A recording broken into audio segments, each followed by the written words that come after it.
up until this point, I was not very sure if actual everyday carry gear, gadgets, and tools were actually affected by the tariffs. Companies like EcoFlow, companies such as We Knife, folks that are bringing stuff in from overseas, like Spyderco Overseas Knives, wasn't stuff really affected? And I do see price increases for shit I care about: microphones, headphones, cameras. Sony, you're killing me with the camera stuff. But when it came to everyday carry type of stuff, I'm talking flashlights, not so much. I take a look at stuff coming in from Streamlight and Nikkor and all those stuff made overseas, and the pricing was stable. But then I started to notice stuff slowly but surely changing. So we got Accutech, and Accutech, they make a lot of blades that go in utility knives that you probably don't even know about. X-Acto blades, well, they don't use X-Acto because that's a brand. Besides number 11 blades that go inside of X-Acto knives, scrapers, stuff that goes into utility blades like Milwaukee, they came out and let it be known that they raised their prices. This letter came out March 11th and it completely got past me. They raised their prices by 25% on April 12th because of the tariffs. Of course, they get a lot of their shit made in China. And then I start to see buzzings of small companies like Logitech, who makes keyboards and tech and all the other type of stuff. But Victorinox, both of them are Swiss companies, and Swiss medical devices have tariffs that are affecting them as well. And I said, Victorinox, hold on that thought as well, because I did notice that as well. But then we start seeing other companies that are EDC adjacent. Apex Tool Group, they make stuff that you may have heard of from companies such as SATA, Crescent, Gear Wrench. Those are some of my favorite brands to buy stuff that is well made. I know it's made in China, but hey, I'm a DIYer. They get a lot of stuff that I use all the time. They raise their prices from 5 to 60%, depending on the item. That was effective June 2nd of 2025. And then I started seeing real tangible pricing on the Amazon machines where I saw the price increases real life. If you look here in December, before the new administration took office, constantly, now there was a slight spike, but that was from third party sellers, but from actual Amazon sellers, where it says Amazon right there on the screen, $115. And then you see all these spikes. These are non-Amazon sellers, but this is all during the current administration. And then once the final dust settled, the new constant Amazon price for the Victorinox Swiss Tool Spirit stays between $135 and $150. And so this has seen a price increase for Victorinox on one of their most popular regular multi-tool with a set of pliers.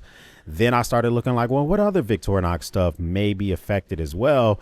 And one of my favorite items coming from Victorinox that I 100% can tangibly tell you has raised their prices are the nail clippers. I bought these things 4 times, and when I bought these last time in 2023, I bought them from $24. Now I haven't bought them in a while, but I noticed that the price even on these things have crept up over time. And I'm trying to think to myself, like, you know, what is going on when it comes to this pricing? So as I wonder if it's affecting American made goods, I start to see buzzings from companies like Montana Knife Company. I love me some Montana Knife Company, and I love the products that they're putting out. I will give, this is just unsolicited advice. My advice is that everybody buys Nikes, meaning everyone buys knives, Democrats, Republicans, and independents. And I do believe that when you're leadership at a company, your goal is I think your biggest goal, especially if you have employees, is to make the company make people buy your stuff or your services. And so to isolate any part of the populace, I don't think is the best thing, but that's just my opinion. So the Derek guy he makes fun of people on Twitter for how they dress. I think he is one of the inventors of not Man's Warehouse, but one of these suit companies.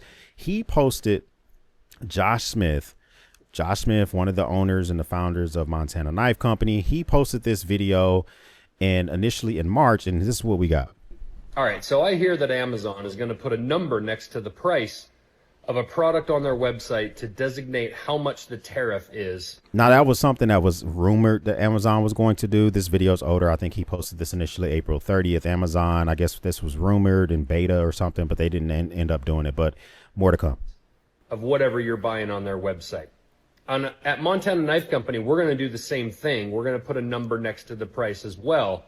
And that number is going to look a lot like the shape of this goose egg. Well, it's a chicken egg because I didn't have a goose. But I get his point. His point being, if Amazon's going to tell you how much you're paying for tariffs from stuff all over the world, they make stuff in America, and they're going to let you know that there's no additional cost because of tariffs, and they were going to put it next to the knives. Anyway, this is the shape of the number that's going to be on our website next to our knives of how much tariff affects the prices of our knives. Because we've been preaching this all along. We're American made, buy American. You don't have to worry about this shit. Also, that is actually chicken shit on this egg because we also raise our own chickens. But anyway, I digress. Buy American, make American made, and you don't have to worry about this shit. Now, it is that listen, how does that age? I'm going to give you a rundown of what capital equipment means for a company. And a lot of people are coming at Josh Smith, and I'm going to slightly defend him. And I'm going to also talk to you about why this may be affecting, why he's trying to keep this from affecting the cost of his knives. But this is what he posted recently, talks about a piece of capital equipment. So this is what he posted recently that talks about a piece of capital equipment that he's about to purchase that he needs for his new facility that he's building in Montana. All right. For those of you that say buy American made equipment, the tariffs won't affect you. This is American made heat treating furnaces. July 17th, 2024, base price $519. July 23rd, 2025, base price $612. Now, we don't know if that's all tariffs or if it's also inflation or a mixture of both. The company, I guess maybe if you're ordering it from overseas, once it hits the port, you do have to pay the tariff. Now, there's ways around it, and I'll explain that here in a second. But he bought one of these in the past. He was invoiced in the past, and now he's being invoiced again in the summer of 2025.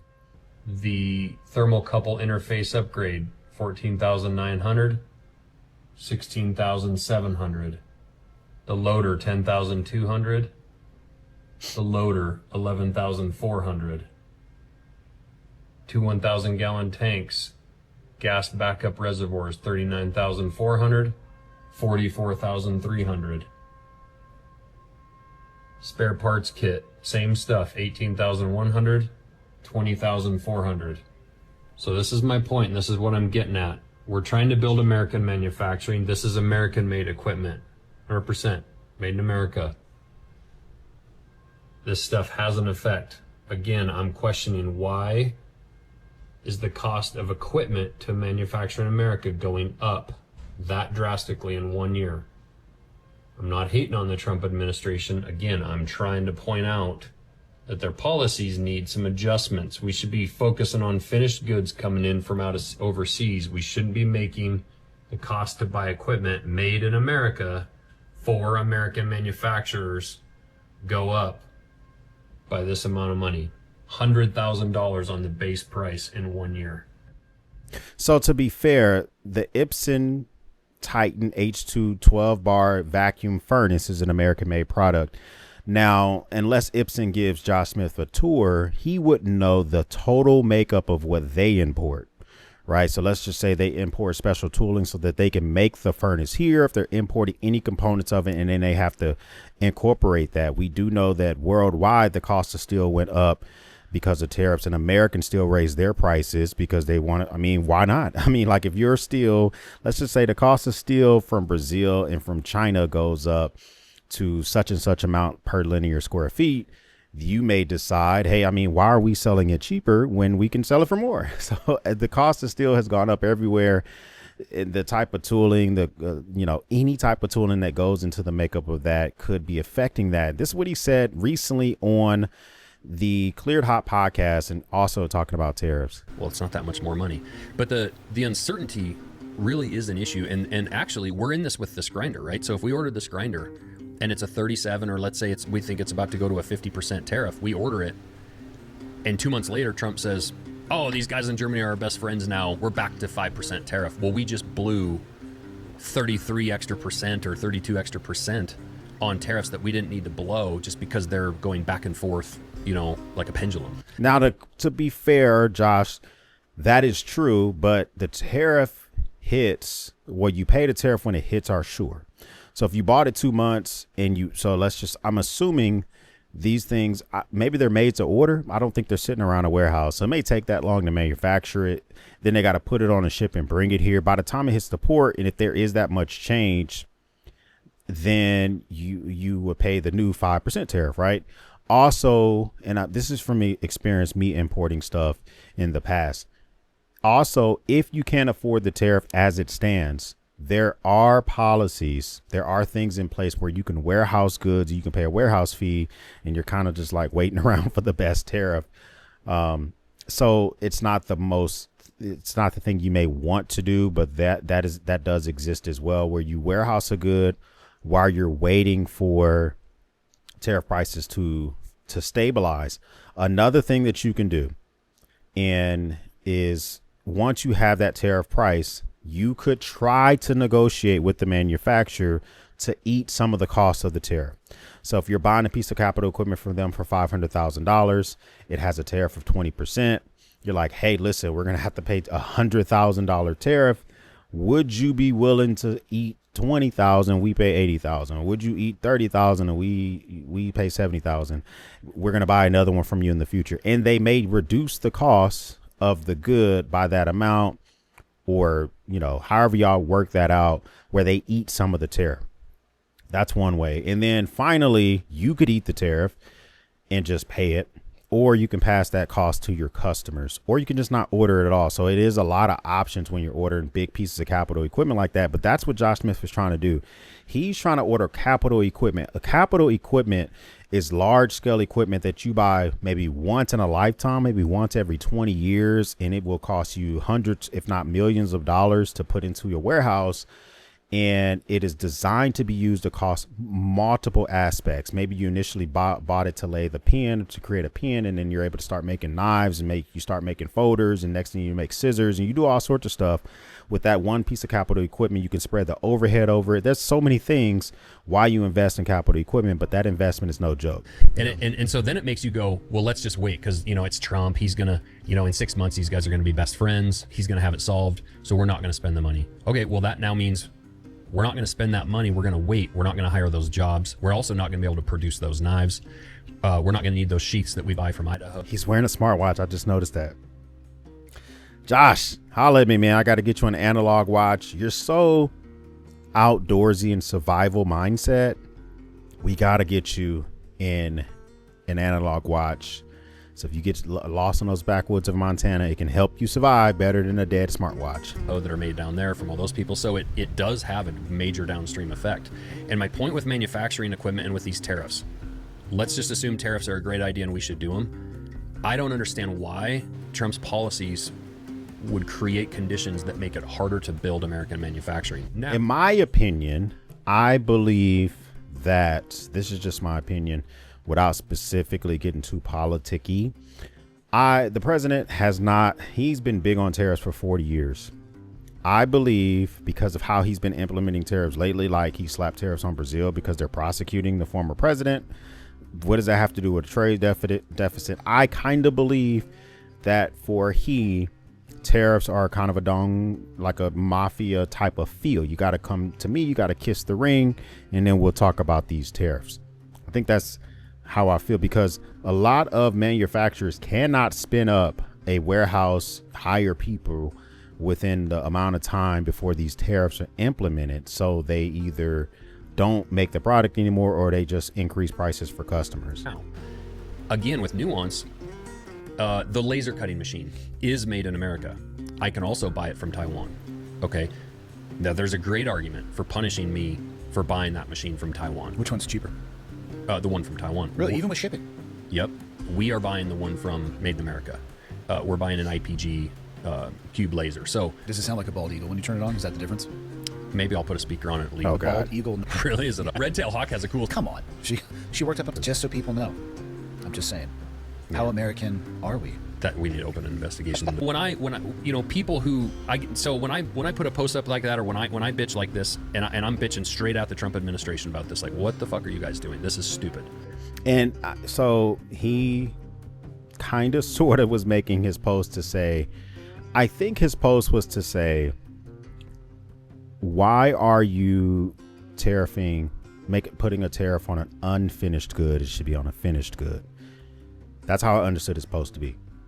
And it would be a bureaucratic and administrative cluster fuck to determine how to tariff a finished good versus goods that just come from a country. I think that would be, if you think it takes a while for you to get something now, imagine something comes on a ship from China and it takes 2 or 3 months to get here. Then it gets here and they have to determine what type of good it is, who determines if it's finished or not, and then that applies to tariffs. That would be a complete nightmare. They are able to differentiate some tariffs from some stuff. Like, hey, they say, well, steel has a less tariff than everything else. That's pretty easy. But, you know, if you're bringing in a container of stuff and it just says China, they want to slap a clean tariff on everything to force more manufacturing here, whether you agree with it or not. I get the right going, well, dummy, just buy it in America. Okay, well, you don't understand. Okay. And they say, well, the point is, if he does this over the next few years, they are going to be made in America. And you might argue that for some things. I don't know if I would say in the next few years. People don't understand what it would take. First off, the machines don't exist. The talent doesn't exist. The facility to make that doesn't exist. And I would agree with him with that.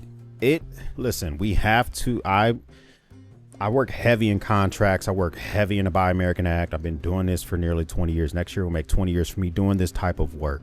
And America, 100%, we produce the most services in the entire world.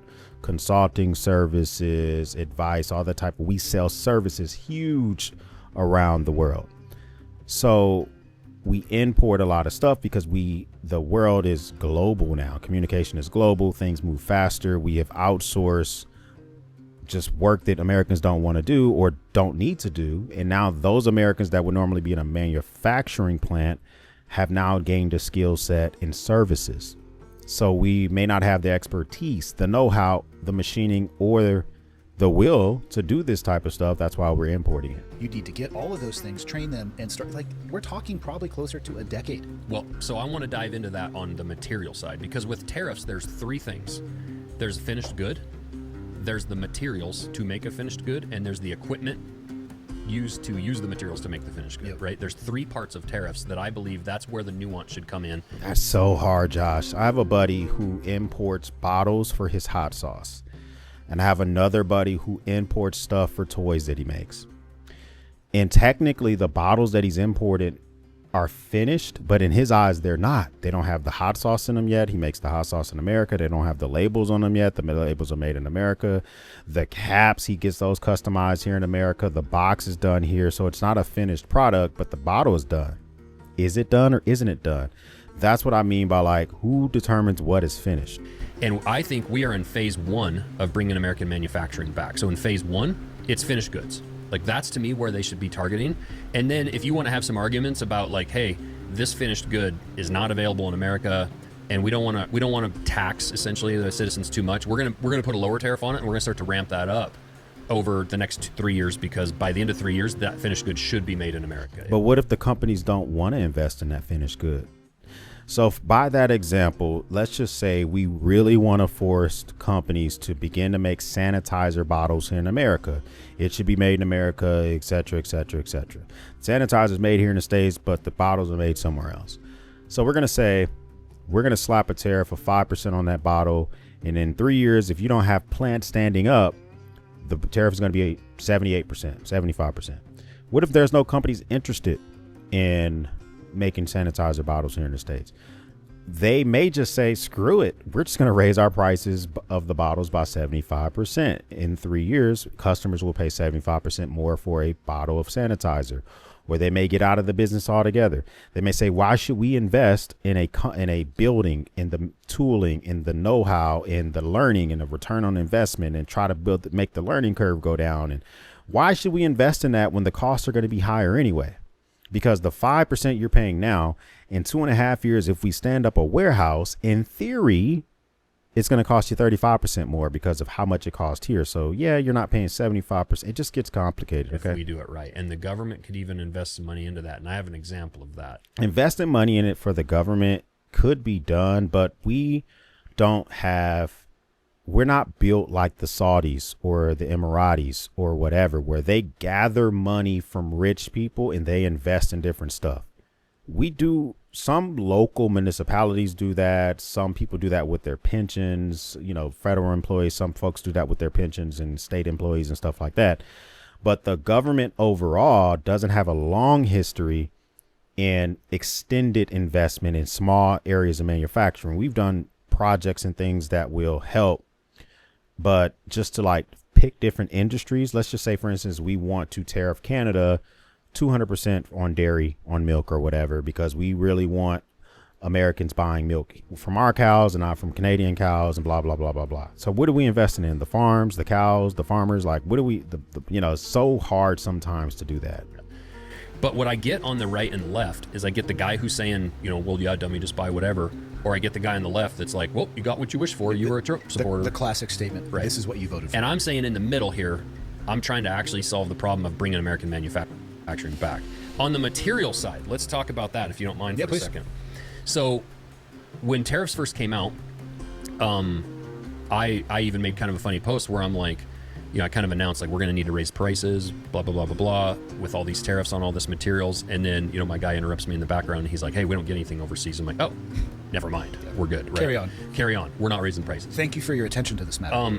Oh my God. With materials, I think it's somewhat similar. And we are actually in an interesting spot here. And this is, again, where I'd love to talk to the government, the steel industry. How do we bring the steel industry back to America? And I think most of us would agree, even from a national security standpoint, that we should have ample ability to produce any amount of steel that we need.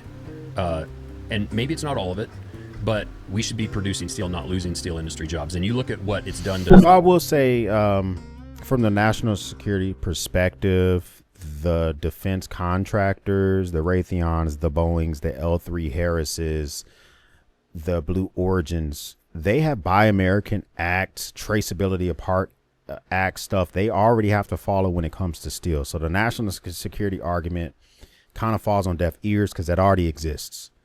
So it's kind of hard because we're talking civilians who want weapons and knives and stuff made of steel. And then we have the government who already has requirements that we're not putting Chinese steel in our stuff. We already have those requirements. So it's a difficult thing to talk about. And so I'll let him make a little bit more of a point and I'll sum it up. Like Western Pennsylvania, to all of Pennsylvania, New York, upstate New York, what it's done to their economy with losing the steel industry in the last 50 years, it's been very impactful. Right? How much capacity remains? Well, in the knife industry, with the steel that we now use, and this is what I wanted to get to, zero. So, like not a single producer. Unfortunately, and the timing on this was very unfortunate because I actually looked into this and I felt like had this happened 8 months later with my connections maybe to Trump and whatnot, we might have been able to figure something out. Crucible Steel Technologies for they're now bankrupt. Last 40 years has made knife steel in America. But they've gone bankrupt several times. They've been purchased by a group out of Ohio. They're hoping to get purchased again, but they filed bankruptcy. And they had a certain technology. It's a powdered metal technology where they atomize steel, they turn it into powder, and then they produce billets of steel, and then it gets rolled out into sheet stock. Well, they've been struggling bad for 30 years. So much so that there is a clip, should try to find it, there's a clip of Harry Reid, Democrat, talking like he's Donald Trump 20 years ago from Crucible Steel Technologies saying, if we don't change what's happening with our trade situation here, we're going to start losing companies like Crucible Steel Technology in my home state, blah, blah. So maybe that's true, but Harry Reid is from Nevada, so maybe he may have been talking about Chuck Schumer, who's from New York. But the point being is tariffs are beginning to affect things that we care about. I believe companies like Montana Knife Company, TKL, Tour, all these people that make stuff here in the United States are going to have a really tough time not increasing prices because everything around them is being imported, even if they're manufacturing the stuff here. And so the mindset of buying everything American, hiring Americans, that is a good mindset. I believe that there can be a healthy mix. So, for instance, Harbor Freight gets damn near everything from China. Okay. But they have thousands of employees working the Harbor Freight stores. So by that logic, if you say I'm buying Tecton only because Harbor Freight sells, they get everything from China. Okay. In theory, you're supporting more American jobs by buying from Harbor Freight than you are Tecton, who has less than 1,000 employees, versus Harbor Freight, who has thousands of employees across over 1,000 stores in the United States. So by that logic, if you're saying, you know, I'm buying this and I'm buying this only, sometimes there are areas where you can have different nuance, and it's going to be up to you to figure that out. Am I still going to be buying stuff? Yeah. You know, there are other things that I just really hope that my favorite companies don't get too political about, like the Tim Kennedy thing, and also Josh Smith for Montana Knife Company, and just Benchmade and them getting a little bit political. I really believe that everybody buys Nikes, Republicans and Democrats. Everybody buys knives.